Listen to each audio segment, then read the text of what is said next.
Bismillahirrahmanirrahim. Assalamualaikum warahmatullahi wabarakatuh.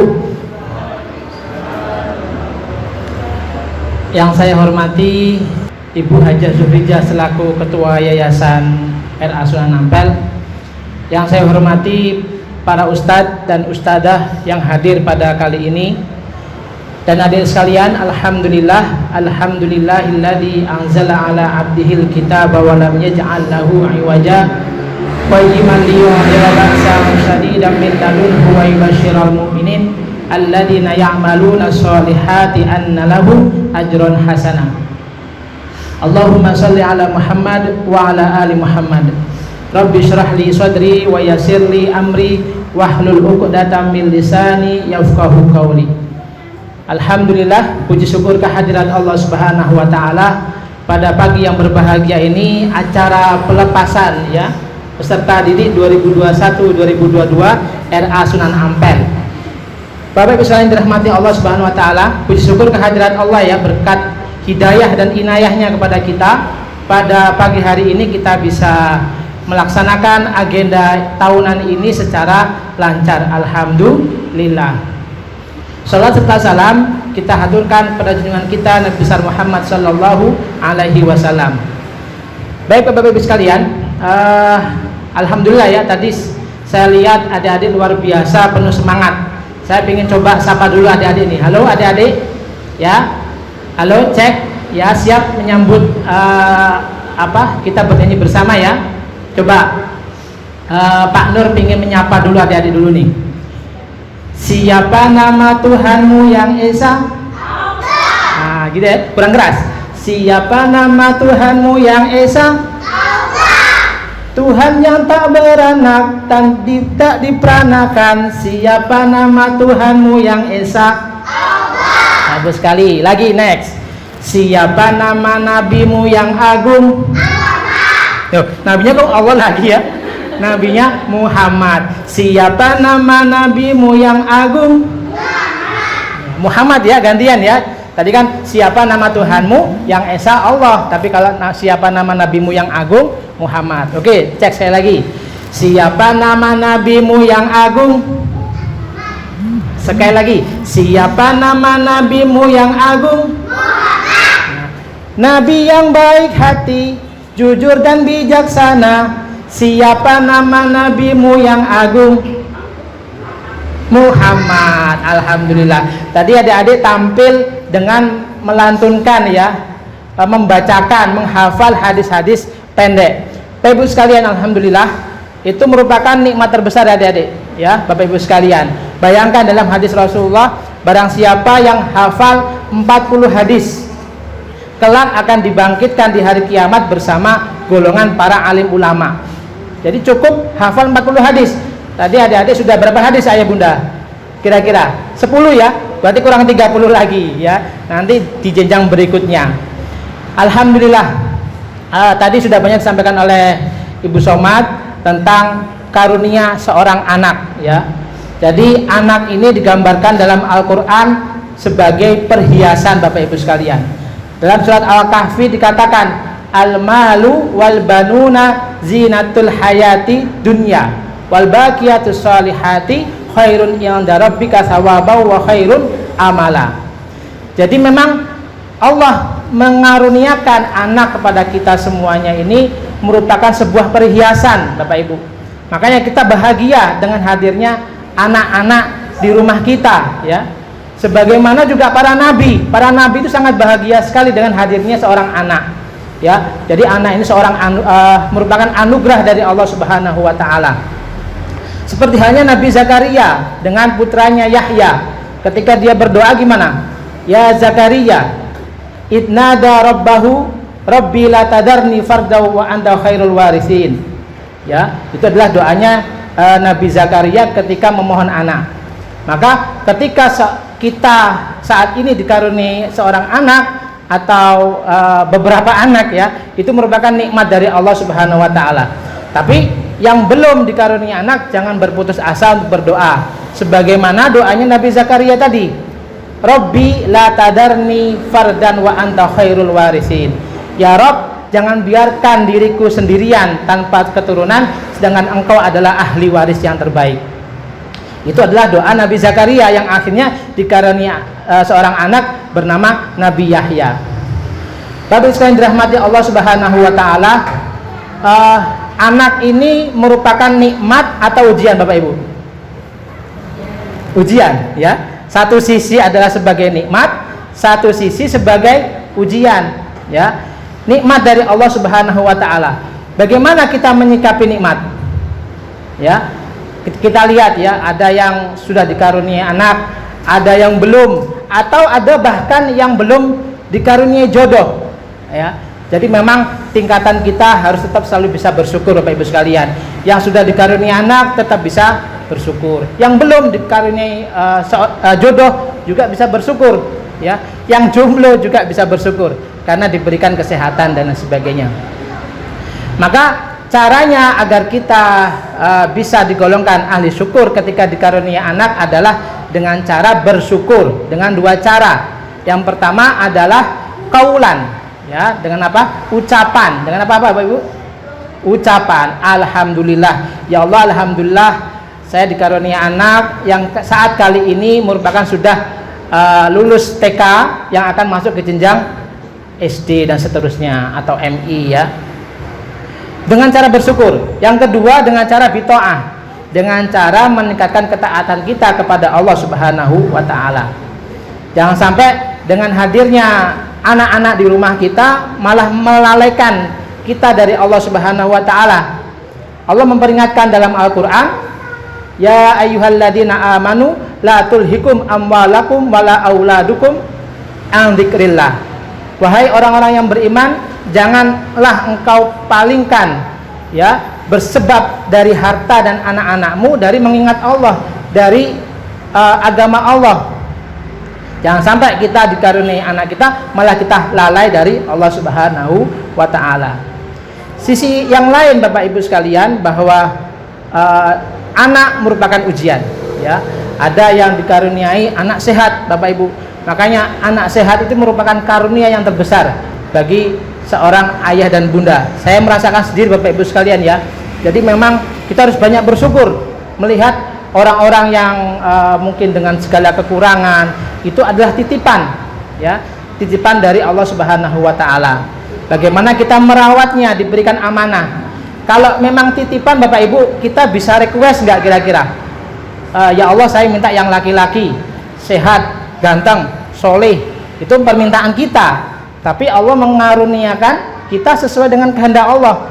Ada yang kurang ininya, ada yang hidungnya mancung tapi ke belakang, ya, ke dalam dan sebagainya. Dan itu karunia Allah Subhanahu wa taala. Kita wajib bersyukur kepada Allah Subhanahu wa taala. Dan karunia anak ini menjadikan kita pintu diangkat derajatnya oleh Allah Subhanahu wa taala. Ya. Dalam Al-Qur'an kita sering berdoa, Rabbana hab lana min azwajina wa dzurriyyatina qurrata a'yunin waj'alna lil muttaqina imama. Ya Rabb, karuniakanlah kepada kami, istri-istri kami dan keluarga kami, qurrata a'yunin, penyejuk hati, ya, waj'alna lil muttaqina imama, dan jadikan kami pemimpin di antara orang-orang yang bertakwa. Dan ini doa bisa kita gunakan untuk memohon agar dikaruniai anak-anak yang soleh Bapak Ibu sekalian, ya. Doa ini bagaimana kita memberikan bekal kepada anak-anak kita agar menjadi anak-anak yang soleh, ya, menjadi anak-anak yang soleh. Ketika kita diberikan anak yang soleh, maka kehidupan rumah tangga kita akan menjadi berkah. Apa itu ciri-ciri yang berkah? Ya, seorang ulama mengatakan al barakatu ziyadatul khair. Berkah adalah bertambahnya kebaikan, ya, bertambahnya kebaikan, bertambahnya ketaatan kita kepada Allah Subhanahu wa taala dengan hadirnya anak kita. Ketika kita menjadi bertambah baik, ya, dengan hadirnya anak yang solih, maka berikutnya adalah menjadi penyejuk hati kita, ya. Ketika anak itu menjadi penyejuk hati, maka menjadi jariah pahala Bapak Ibu sekalian, ya, jariah pahala. Kita tahu dalam hadis dikatakan, idza mata ibnu adama in qata amaluhu illa min salasin, sedekatin jariyatin au ilmin yuntafa'u bihi aw waladin sholihin yad'ulah. Ada 3 hal yang ketika Bani Adam meninggal akan terputus kecuali dengan 3 hal ini. Yang pertama Bapak Ibu sekalian, sedekatin jariyah, sedekah jariyah, membangun sekolahan, membantu masjid, membantu madrasah, membantu yayasan, ini juga sedekah jariyah, ya. Kemudian au ilmin yuntafa'u bihi, ilmu yang bermanfaat. Ilmu yang bermanfaat, para ulama mengatakan, menjelaskan bahwa bermanfaat bagi dirinya sendiri dan bermanfaat untuk orang lain. Yang ketiga adalah anak-anak yang soleh yang mendoakan kedua orang tuanya. Tadi coba anak-anak, adik-adik, hafal doa untuk kedua orang tua? Coba gimana? Sama-sama ya. Yuk. Allahumma ghfirli. 1, 2, 3. Wali walidayya warhamhuma kama rabbayani shaghira. Jadi Bapak Ibu sekalian dirahmati Allah Subhanahu wa taala, anak itu ibarat tanaman yang dititipkan Allah kepada kita. Tanaman ini harus kita rawat, kita jaga, kita pelihara sehingga dia bisa tumbuh sesuai dengan harapan Allah dan harapan kita. Dan anak-anak ini memiliki bakat yang berbeda-beda Bapak Ibu sekalian. Mungkin ada yang putranya 1, 2, ya. Kalau saya sendiri 5, alhamdulillah atas izin Allah. Ini punya karakter masing-masing yang berbeda-beda. Dan masing-masing ini memiliki tombol yang berbeda-beda. Cara marahnya berbeda, cara memperlakukannya berbeda. Ini tidak bisa kita samakan Bapak Ibu sekalian. Maka kedua orang tua ini harus terus belajar supaya bisa menyikapi anak kita dengan sikap yang terbaik. Ya. Dalam sebuah kitab dikatakan bagaimana wujud syukur kita kepada Allah yang dikaruniai seorang anak, ya. Ada 4 Bapak Ibu sekalian. Yang pertama husnul tarbiyah wa ta'lim. Yang pertama adalah husnul tarbiyah wa ta'lim. Dengan memberikan pendidikan yang terbaik. Ya. Dengan memberikan pendidikan yang terbaik artinya apa? Memberikan pendidikan agama, ya. Jadi saya kira tepat sekali Bapak Ibu sekalian meletakkan anak-anak di tempat madrasah yang kental dengan ilmu agama, ya. Seperti di era Sunan Ampel ini, ya, seperti hafalan-hafalan Al-Qur'an juz 30, ya. Doa-doa, hadis-hadis. Ini merupakan bekal yang akan menjadi jariyah ustadzahnya dan juga kedua orang tuanya. Maka wujud syukurnya yang pertama adalah husnul tarbiyah wa ta'dib, memberikan pendidikan yang terbaik dan mengajarkan adab, ya. Kemudian yang kedua adalah idharul farah. Idharul farah itu menampakkan kebahagiaan. Jadi nggak boleh kita dengan anak kita itu menyembunyikan rasa bahagia atau memuji anak kita. Harus penuh dengan ketulusan kita memuji anak kita bahwa aku mencintaimu, aku sayang dan sebagainya. Ini sangat dianjurkan dalam Islam agar memberikan kesan dalam masa depannya, ketika di masa depan bahwa orang tuanya ini sayang kepadaku, sehingga keseharian seorang anak akan penuh dengan keceriaan, ya. Dalam sebuah hadis dikatakan ada sebuah rumah di surga nanti yang namanya adalah Darul Farah, ya. Darul Farah itu rumah kebahagiaan. La yadkhuluha illa man faraha as-sibyan, dalam hadis katakan. Yang tidak bisa masuk ke dalamnya kecuali orang-orang yang pandai membahagiakan anak-anak. Jadi kita harus pandai membahagiakan anak-anak. Maka orang-orang yang dekat dengan anak-anak ini biasanya punya hati yang baik, punya hati yang lembut, ya, sehingga mudah diterima anak-anak. Karena anak-anak ini nggak bisa dibohongi Bapak Ibu sekalian. Keceriaannya, ketulusannya, berkata jujurnya itu nggak bisa dibohongi. Maka kalau ketika dia sudah tidak cocok dengan seseorang atau punya feeling yang nggak baik, maka dia akan meninggalkan. Itulah anak-anak kita. Maka kemudian dalam hadis dikatakan, ya, man nahala walidun waladahu afdalu min adabin hasanin. Ya, tidaklah diberikan seorang anak dari seorang ayah yang terbaik, lebih baik daripada adab yang baik. Maka selanjutnya yang harus kita ajarkan kepada anak adalah adab, Bapak Ibu sekalian. Adab ini penting sehingga anak ini memiliki sopan santun, ya. Kemudian juga hormat kepada orang tua, hormat kepada yang lebih besar. Dengan cara apa? Kita beri contoh kepada anak kita ketika di rumah, ya, dengan cara menghormati orang lain. Kemudian wujud syukur yang ketiga, ya, wujud syukur yang ketiga adalah as-sabru alaihim, bersabar dengannya, ya, bersabar tingkah lakunya anak. Tadi kalau anaknya pas lagi lucu-lucunya kayak Khotijah tadi, ya, minimal tuh anak itu lucu bagi kita, diri kita masing-masing, Bapak Ibu, nggih. Urusannya orang lain terserah. Jadi minimal itu ya buat diri kita masing-masing, menghibur orang tuanya. Itu senang hati kita. Tapi pas lagi rewel-rewelnya, pinginnya nyetop gitu ya. Itulah ujian. Maka di sini orang tua harus bersabar kepada anak-anak kita. Ketika dia bersalah, kita seleksi dulu salahnya. Apakah dia bersalah dengan sengaja atau tidak sengaja? Lebih baik mana, Bapak Ibu sekalian? Dia menyembunyikan kesalahan atau dia berkata jujur dengan kesalahan?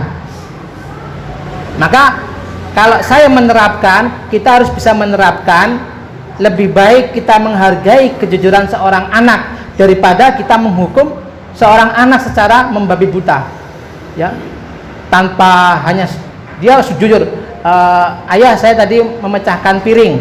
Wah, itu jangan dimarahin, karena itu dia sudah berkata jujur, ya. Daripada kalau kita marahin, suatu saat nanti dia berbuat salah, dia akan menutupi, sehingga dia pandai menutupi sebuah kesalahan. Tetapi kalau dia berkata jujur dari sebuah kesalahan, dia bisa memperbaiki kesalahannya, ya. Kalau bisa dia sebelum ketahuan, dia sudah berkata jujur duluan, sehingga dia mengakui dengan apa yang telah dia lakukan dari kesalahannya. Jadi yang ketiga adalah as-sabru alaihim, juga bersabar ketika menasihatinya, ya, menasihati anak-anak kita, ya.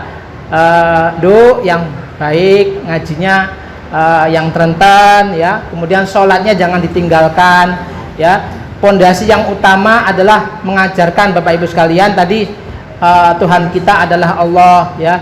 Kemudian Nabi kita adalah Muhammad. Itu adalah asas akidah, bagaimana kita mengajar anak kita mengenal Tuhan dan nabinya, ya, mengenal Tuhan dan nabinya. Kemudian mengajarkan hal-hal seperti sopan santun dan sebagainya, ya.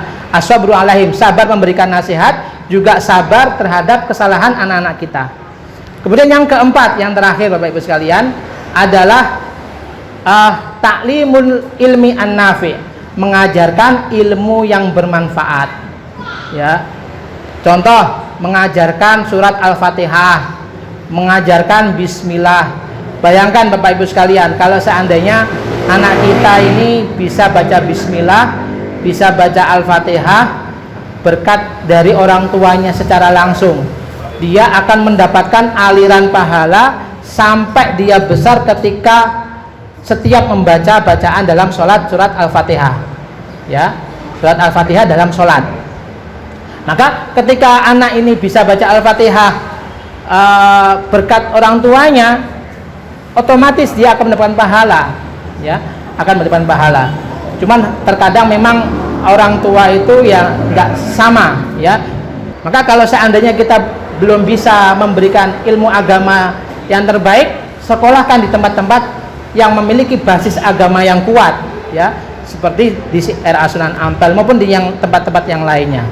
Syukur punya cita-cita masuk pesantren, ya, punya cita-cita masuk pesantren, itu harus kita tanamkan dari awal. Banyak sekarang itu orang berduyun-duyun, ya, memasukkan anaknya di sekolah tahfidz, sekolah hafal Al-Quran, tetapi lupa memberikan pondasi kecintaan terhadap ilmu agama, sehingga hafalnya hanya sebatas hafalan tanggung jawab di sekolahan, di pesantrennya. Padahal kalau anak itu yang perlu kita tanamkan awal adalah kecintaan terhadap ilmu, nanti sehingga ketika besar nanti dia akan cepat mengejar keterlambatan daripada orang-orang yang diawali dengan melulu dengan hafalan dan sebagainya. Baik Bapak Ibu sekalian dirahmati Allah Subhanahu wa taala, tadi ada 4 wujud syukur kita kepada Allah atas karunia anak kepada kita. Yang pertama adalah husnul tarbiyah wa ta'dib, memberikan pendidikan yang terbaik untuk anak-anak kita, ya. Kemudian idharul farah, menampakkan kebahagiaan. Dalam kitab tersebut dikatakan wal istimta'u bil abna, dan bersenda gurau, ya. Bersenda gurau ini wajib dalam ilmu agama, dalam agama Islam terhadap anak-anak kita, sehingga ada kedekatan. Jangan kita sebagai orang tua senyum aja nggak pernah sama anak kita, ini naudzubillah, ya. Harus sering bercanda, ya. Nabi itu sangat dekat dengan anak-anak, ya, mudah menyapa anak-anak, sehingga Nabi itu disukai oleh seluruh kalangan, baik dewasa, anak-anak maupun kalangan tua, ya. Itu adalah yang dicontohkan oleh Nabi. Kemudian yang ketiga adalah apa?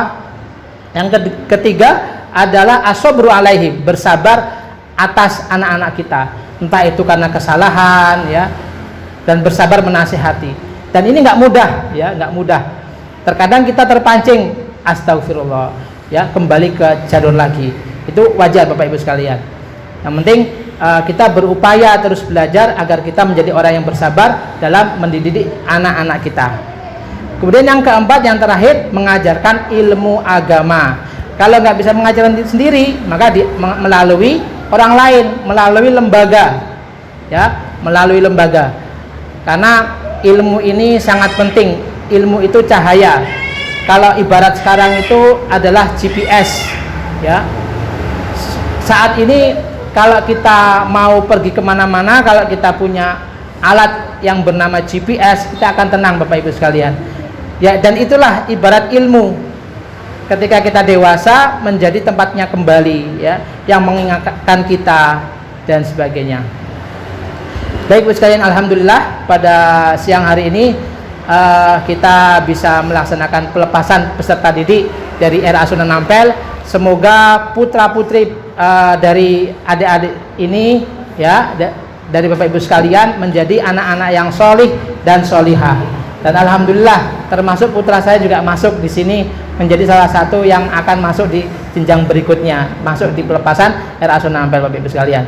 Maka saya pun sekaligus dari menjadi wali santri, ya. Baik, alhamdulillah, semoga apa yang kita lakukan pada hari ini diberkahi oleh Allah Subhanahu wa taala, dan kita berdoa semoga adik-adik ini menjadi putra-putri yang solih dan solihah dan sukses di dunia dan di akhirat. Amin, amin ya rabbal alamin. Mohon maaf atas kekurangannya. Wabillahi taufiq wal hidayah. Wassalamualaikum warahmatullahi wabarakatuh.